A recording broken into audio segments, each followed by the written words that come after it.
Fifaliana indray ry mpiara-mianatra namana no hitafanay sy aonanay aminao, hiatranonay aminao amin'ity androany ity. Mihaona indray isika milalany lesona fahatelo iray ao amin'ny Kristy. Isaorantsika be dia be Andriamanitra satria izy no nitantana, izy no nivimbina, samy resy lahatra amin'izany isika. Dia manolotra ny arahaba ary tononona ho anao sy ny ankohonanao ny fiadanan'ny tompo. Miaraba anareo mianadahy ihany koa tafaraka indray amin'ity androany ity. Mino fa hitondra hafanana ao amin'izao lesona izao ianareo hanome sakafo sahaza ho an'ny tsirairay avy ihany koa. Ka dia isaorantsika Andriamanitra ny amin'ity androany ity. Ho fanombohantsika ny fiarahana ary dia andeha hoentsika mivavaka izao fotoana izao mangataka namantsika ato après antsika amin'ny alalan'ny vavaka. Hivavaka isika raina izy ny an-danitra dia rahalaza saotra no atolotra ianao satria mbola manana fotoana ahafahanay mamerina ny lesona indray izay amin'ity anio ity. Mety izy ianao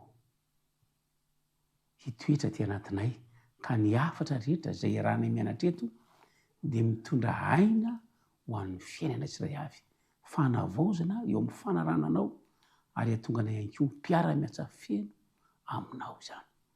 Dia mitenena Tompo fa mihaino ny mpanomponao, tononona amin'ny anaran'i Jesosy mivavaka miaraka amin'ny famelan'ny Elokay.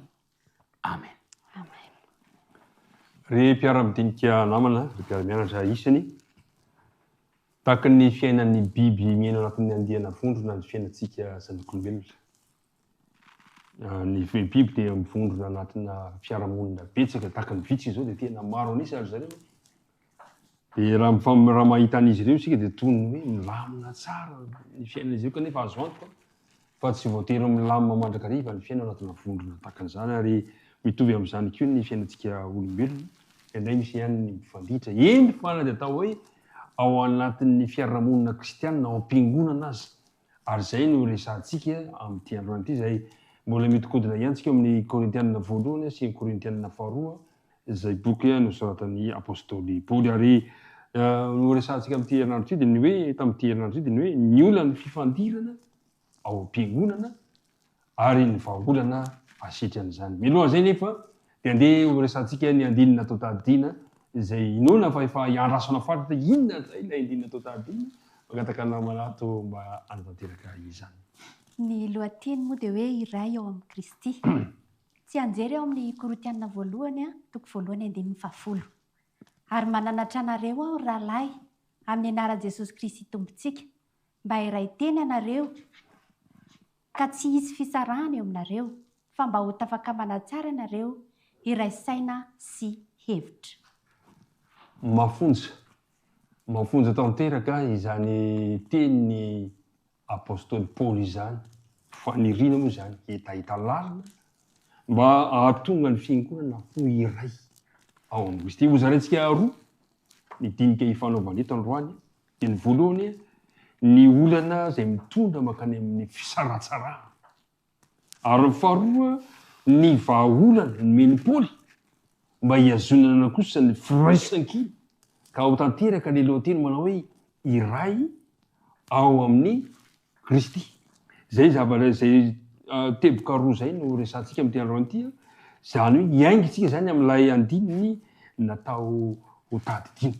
Miainga eo izany isika izao ankehitriny amin'ny andinina atao tadidina ilay tenin'ny Paoly manao hoe mananatra anareo rahalahy amin'ny anaran'i Jesosy Kristy tompontsika mba iray teny ianareo rehetra ka tsisy fisarahana aminareo fa mba ho tafakamana tsara ianareo iray saina sy iray hevitra. Matoa Paoly izany mananatra misy zavatra tsy mety eo amin'ny fiangonana. Zay matoa Paoly miteny misy tsy firaisan-tsaina ao amin'ny fiangonana. Inona ary ny tena olany ka niteraka izay tsy firaisan-tsaina teo anivon'ny fiangonana izay mba ahafahantsika misintona vahaolana rehefa avy eo. Inona no azo lazaina ry izy menadahy? Faly miarabantsika rehetra, miarabanareo amin'ny rahalahy. Olana lehibe izay nahatonga izany hoe fisaratsarana izany teo amin'ny fiangonana dia ndeo jerentsika ny ao amin'ny Korintianina voalohany toko voalohany 1:12.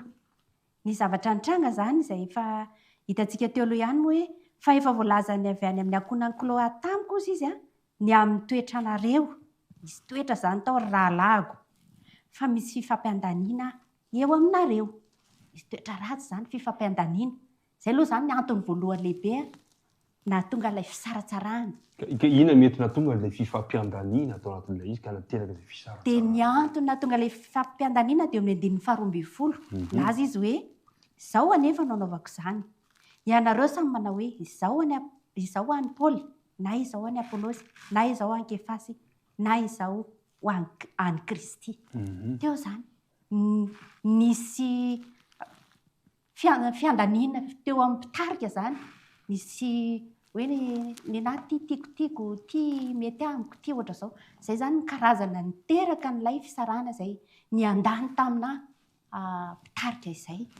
Raha pahitana azy zany hoe nisy mpitarika maromaro zany nanjary lasa safidy ve zany le membre-ny fiangonana ao anatin'ilay izy ka nahatonga zay fiampiandaniana zay kanefa zavatra mampalahelo mantsy le voalaza ty le hoe sasany hoe zovanao hoe izaho ny Paoly, izaho ny any ahoana ny amin'izany zavatra zany tsy mba hasoroana be zany.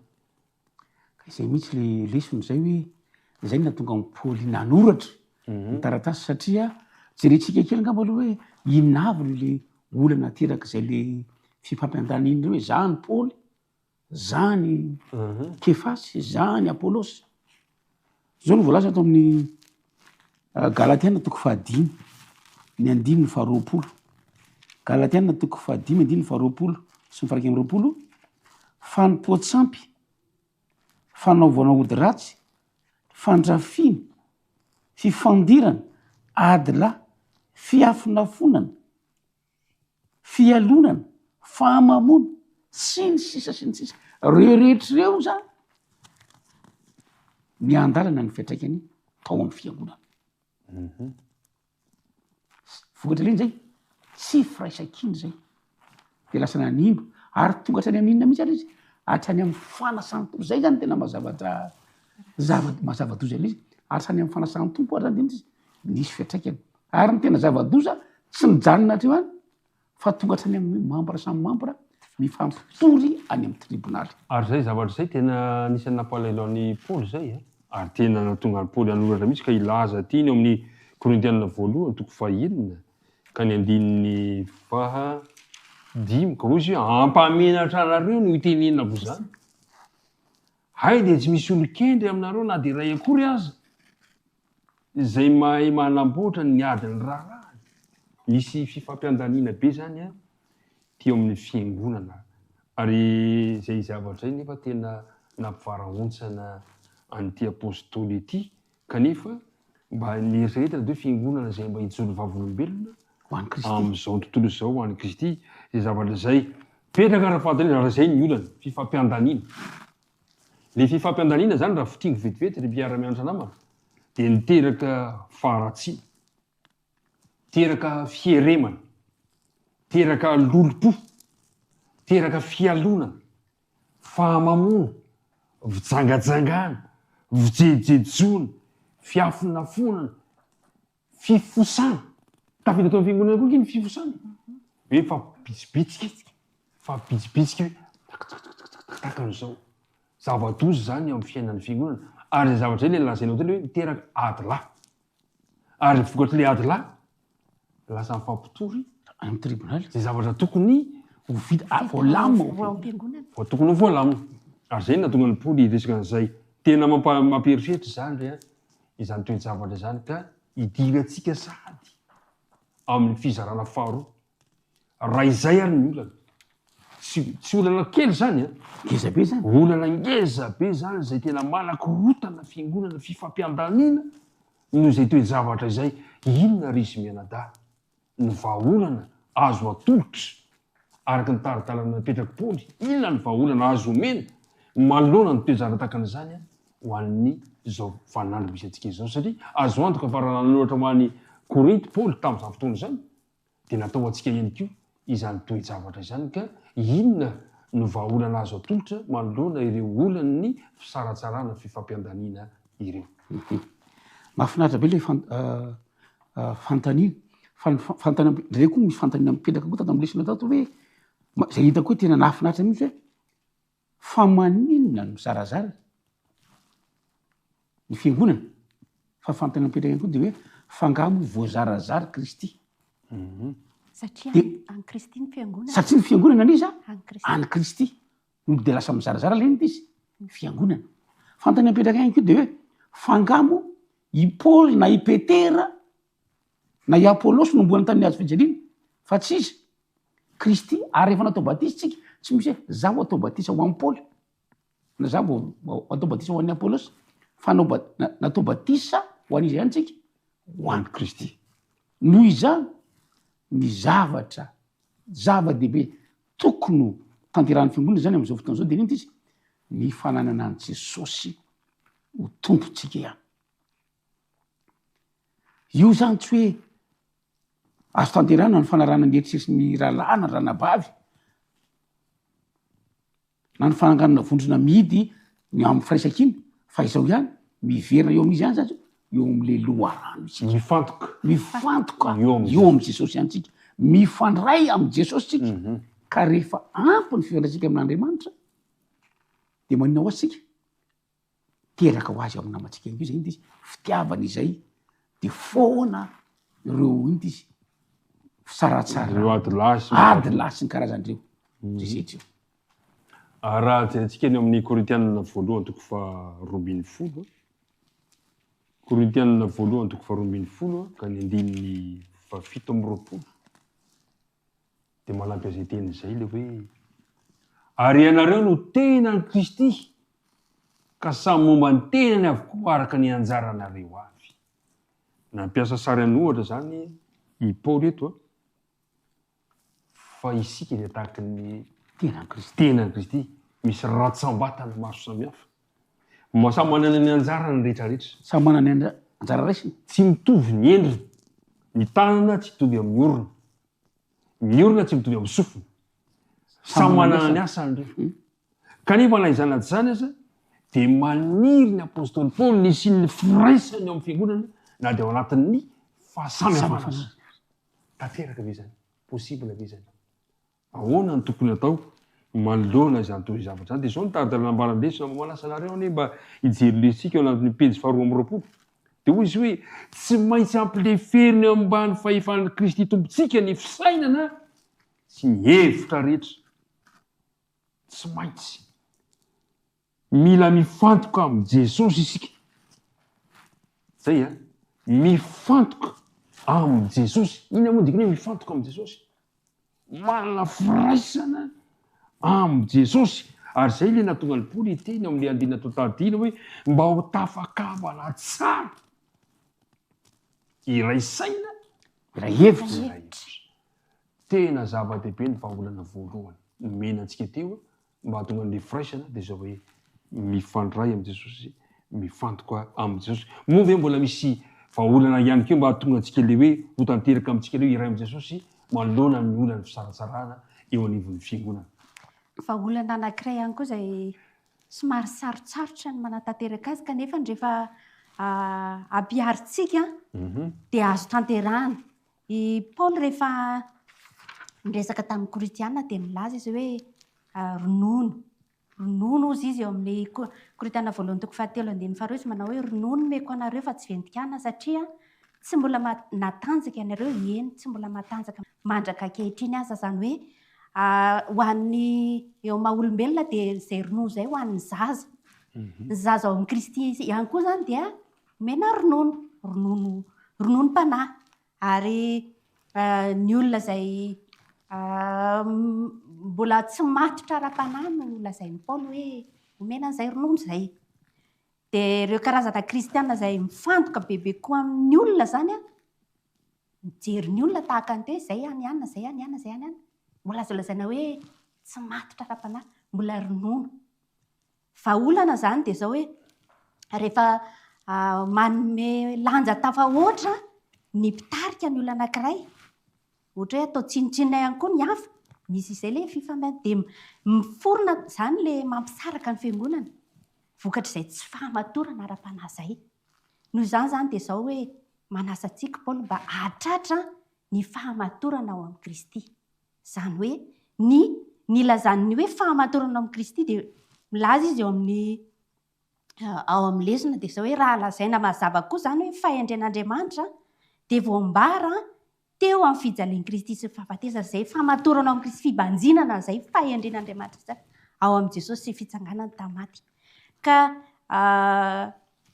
vahaolana zany dia zao hoe aoka ho matotra olon-dehibe hinana amin'ny venikana ho matotra ara-panahy zany hoe eo amin'ny ara-panahy manana fahaiza-manavaka zany eo amin'ny lafiny hoe hifantoka amin'ny Kristy, manana fahaiza-manavaka tsara amin'ny fahamarinana.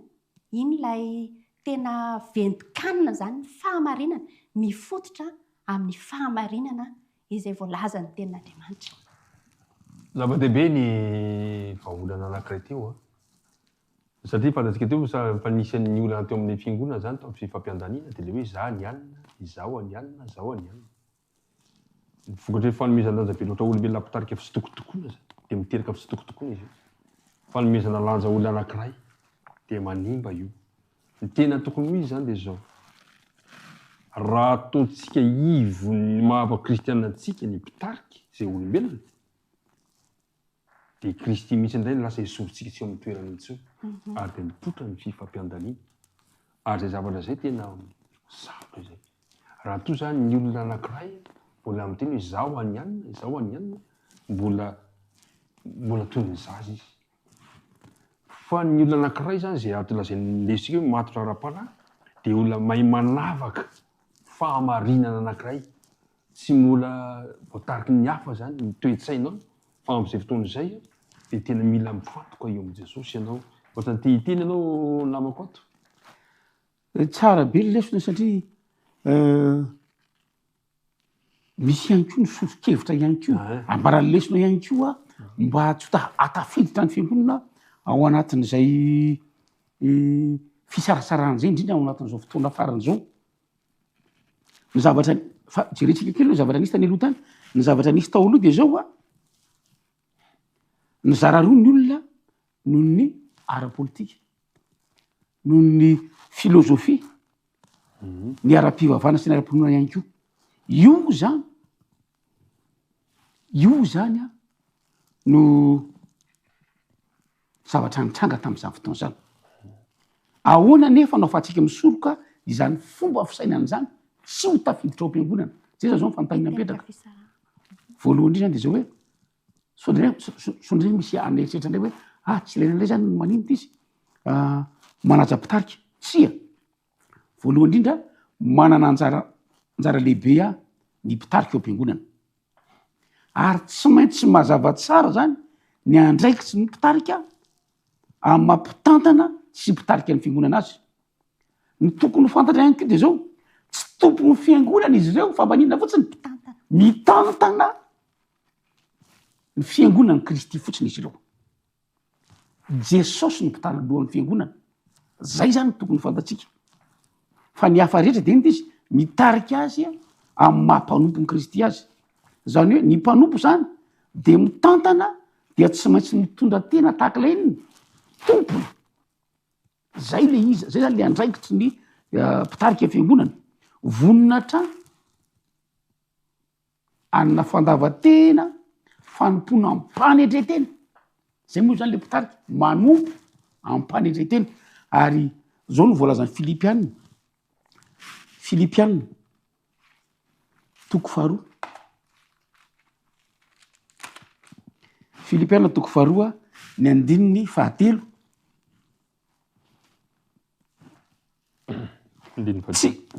Tsy manao na inona inona amin'ny fiampiandaniana na mandrano tena foana fa amin'ny fanetretena dia aoka samy anao ny namany ho mihoatra ny tenany. Aza samy mihevitra ny azy ihany fa samy ny any namany. Aoka ho aminareo zao saina izao izay ao amin'ny Kristy Jesosy koa, izay na dia nanana ny endrik'Andriamanitra aza dia tsy nataony zavatra ho fikirina mafy. Ny fitoviana amin'Andriamanitra fa nofoanany ny tenany. Io zany le mpitarika. Ny mpitarika zany dia inona mihitsy manana an'izay iny zay toetra ny Kristy zay. Tsy hoe mpitarika dia hibaiko fotsiny fa mpitarika manetry tena maneho ny ohatra Kristy. Ry mpiara-mianatra namana vahaolana telo zany zao ny efa hitantsika mahafahantsika mahatratra ny hoe iray ao amin'ny Kristy. Ina vahaolana voalohany resantsika teo mifantoka amin'ny Jesosy.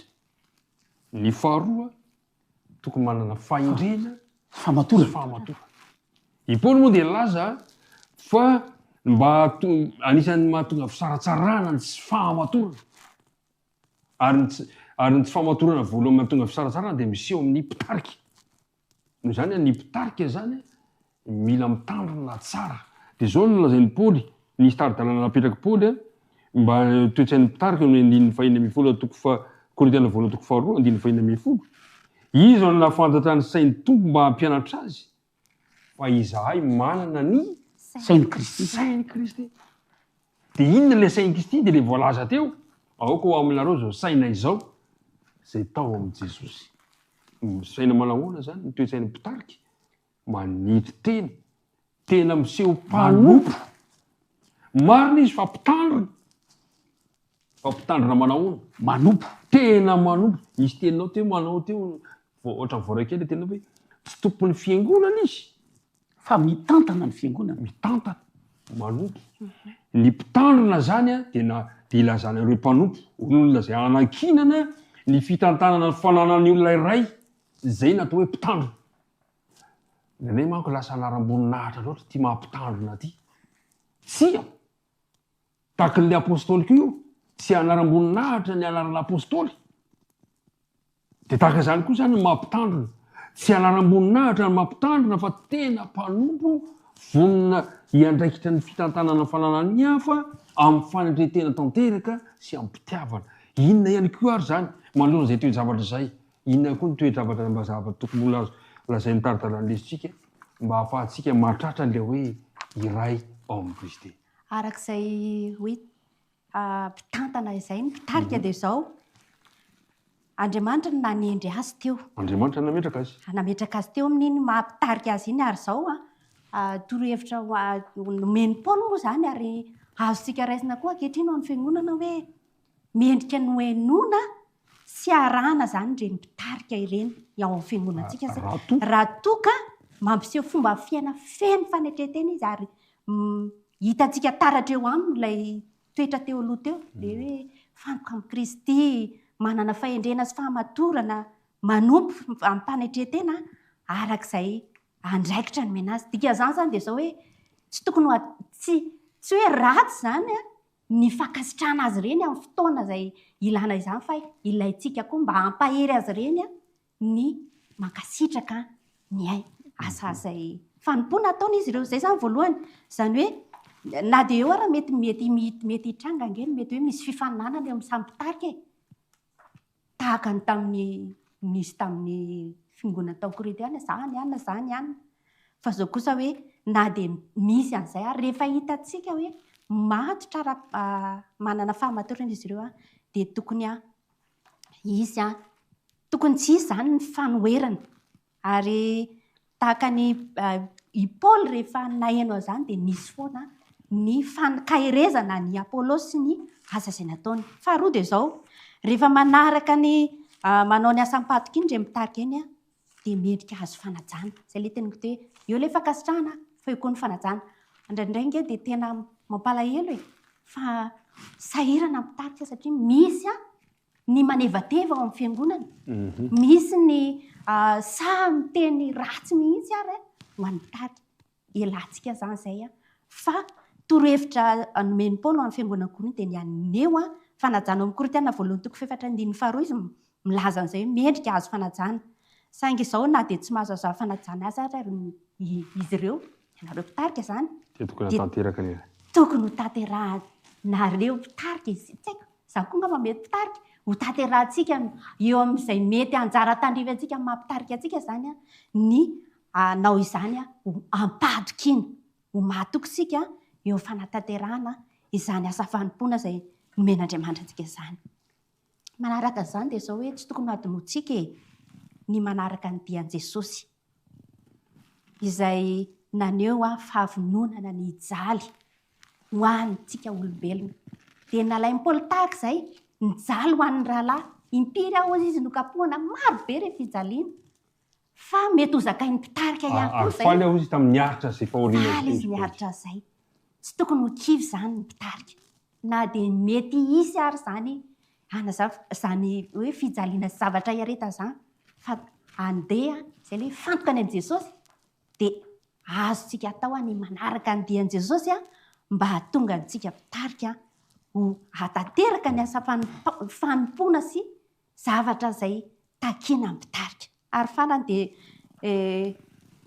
tsy natsoina hifanditra tsy natsoina hifanditra ny mambara tsy natsoina hifanditra mpitarika mba hanoana kosa fa mba hifanoana hatateraka n'ilay hoe iray saina iray hevitra iray fo amin'ny fampandrosoana ny filazantsara re mpiara-mianatra namana nanao esiteny rehefa ny apôstôly Paoly nampiasa Jesosy teny kely izy eo amin'ny Korintiana voalohany toko fahaefatra ny andininy fahavalo indrisy mantsy misy mpitarika tsy nanana zay toetsain'ny Kristy zay tsy nanana dian'ny Kristy fa zao zany lazay Paoly efa afa-po sahady ianareo efa manan-karena sahady ianareo efa manjaka ianareo kanefa hay tsy zahay tsy akory ny azahoanareo zany engane ka manjaka tokoa ianareo iarahanay sy ianareo manjaka tointoiny fa ataoko fanasehoan'Andriamanitra fa raha inona izay apôstôly de toy izay voahiliko ny finoana fa zay de nataon'ny fizahan'izao rehetra zao na anjely na olona zavatra nisy zany tamin'ny andron'ny Paoly ireo mpitona fivavahana manan-karena manan-karena efa afa-po sahady de ozy Paoly tsy motra anay zay farahitin'olona atao tsinitsinina atao tsinitsinina asiana tontolo iaby re mpiara-midinika namana tsy ho an'ny mpitarika rery ny maly tokony hanana ny toetsain'ny Kristy fa izao sy anao raha tiatsika ny ho iray ao amin'ny Kristy na ny mpitariky na ny mambra tsotra de tokony hanana an'izany fanetreny tena atao teraka izany ry izy mianatany efa mady voatapitra ny fotoanantsika inona no azo resahana fa alohan'ny fampitenena zao de zao no lazain'ny levitsika ato hoe ny azo fijaliana no hany manana hery mandrava zay rehetra mety ho fanarota-pahefana amin'ny alalan'ny fampiasana ny tenin'Andriamanitra. Ireo mpitarika manana sain'i Kristy dia manaiky fa Andriamanitra irery no mampahomby ny asany. Na de Jesosy aza dia nanolotra voninahitra ho an'Andriamanitra irery ihany fony izy nanomboka eto amin'ny tany. Tsy nanolotra voninahitra ho an'ny tenany izy fa natolo an'Andriamanitra ny voninahitra. Inona ny tena azo ambara amin'ny famitiana antsika ty lesony ty mba ahatonga le teny Paoly mananatra anareo rahalahy mba iray teny ianareo tsy hisy fisarahana ho tafaka mbala tsara iray saina iray hevitra. Inona no teny farany azo lazaina andeha atombotsika tamin'ny le mahavilanitra ny fanantsihana voalohany inona ny azo lazaina ny famitiana antsika ny lesony. Mahafinaritra fa raha izany no tanteraka dia tena ho iray ao amin'ny Kristy tokoa isika. Zao no teny nataon'i Jesosy eo amin'ny Jaona toko 7:10 andininy 4:30 sy 5:30. Jaona toko 7:10 andininy 4:30 sy 5:30 vaky toy izao. Didy vaovao no meko anareo, teny mba hifankatiavanareo. Eny, aoka ho tahaka ny tiavako anareo no mba hifankatiavanareo kosa. Izany no ahafantaran'ny olona rehetra fa mpianatra anareo raha mifankatia. Mahafinaritra fa raha mifankatia isika.